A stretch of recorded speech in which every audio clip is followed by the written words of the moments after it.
Students, ये video preparation of phenol की है थ्रू ड्रॉ प्रोसेस। ये डायरेक्ट प्रोसेस भी है। When alkaline hydrolysis of chlorobenzene large quantity of phenol is formed, it is direct reaction. आप direct chlorobenzene से NaOH का reaction करा दें तो आपको फिनॉल मिल जाएगा। क्लोरोबेंजीन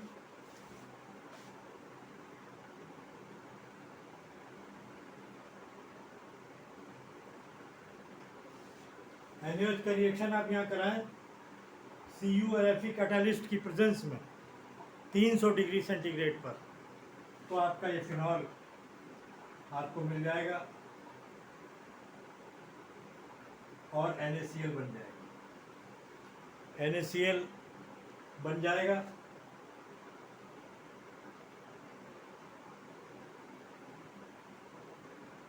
ये सीधा प्रोसेस है, लेकिन इसकी एक मैकेनिज्म भी है।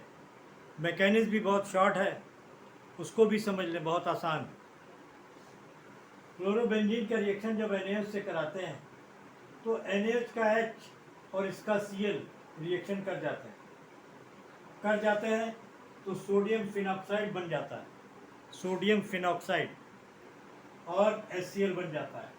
अब सोडियम फिनॉक्साइड की हाइड्रोलिसिस कराते हैं। सोडियम फिनॉक्साइड की हाइड्रोलिसिस एसिड हाइड्रोलिसिस कराते हैं।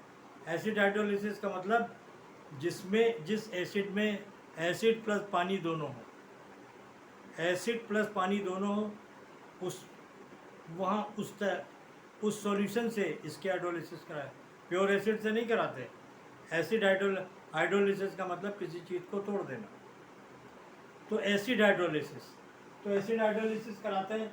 यहाँ पर हम एसिड हमने लिया H प्लस, एसिड हाइड्रोलिसिस के लिए HCl हमने लिया, HCl जो है ये H प्लस, यहाँ ऑक्सीजन पर माइनस निगेटिव का साइन रहता है, क्योंकि ये इलेक्ट्रोनिगेटिव है, और ये सोडियम इलेक्ट्रोपॉजिटिव है।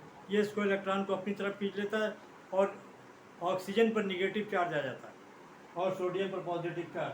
अब H यहाँ पर अटैच हो जाएगा और Cl जो है इससे रिएक्शन कर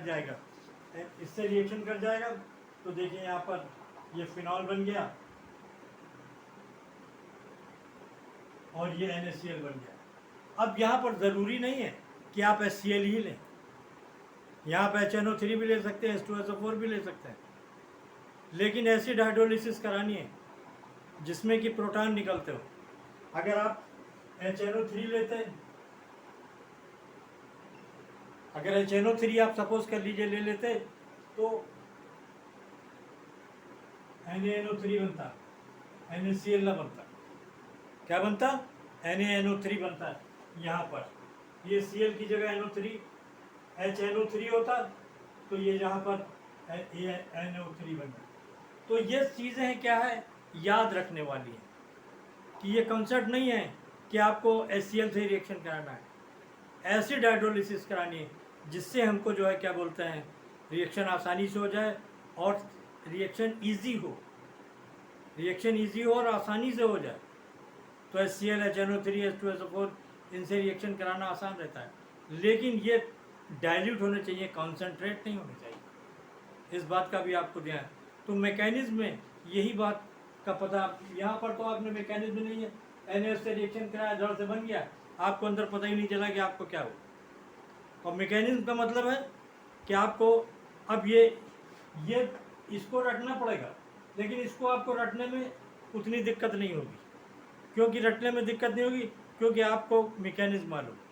मैकेनिज्म कोशिश करिए रिएक्शंस, ऑर्गेनिक केमिस्ट्री में रिएक्शंस को मैकेनिज्म के साथ पढ़िए ताकि और बाकी मैं छोटे छोटे रिएक्शंस जो भी आपको करवाऊंगा उनकी मैकेनिज्म आपको बताता चलूँगा, ताकि आपका ये कॉन्सेप्ट दूर हो जाए और आपको ये दिक्कत बिल्कुल भी न आए।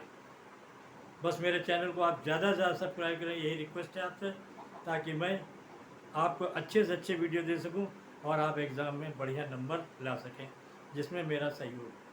मुझे बस आपसे यही चाहिए, व्यूज़ चाहिए और सब्सक्राइबर्स चाहिए, बस। बाकी मैं जितना कर सकता हूँ मैं आपके लिए करूँगा और हमेशा करता रहूँगा। Okay, thank you.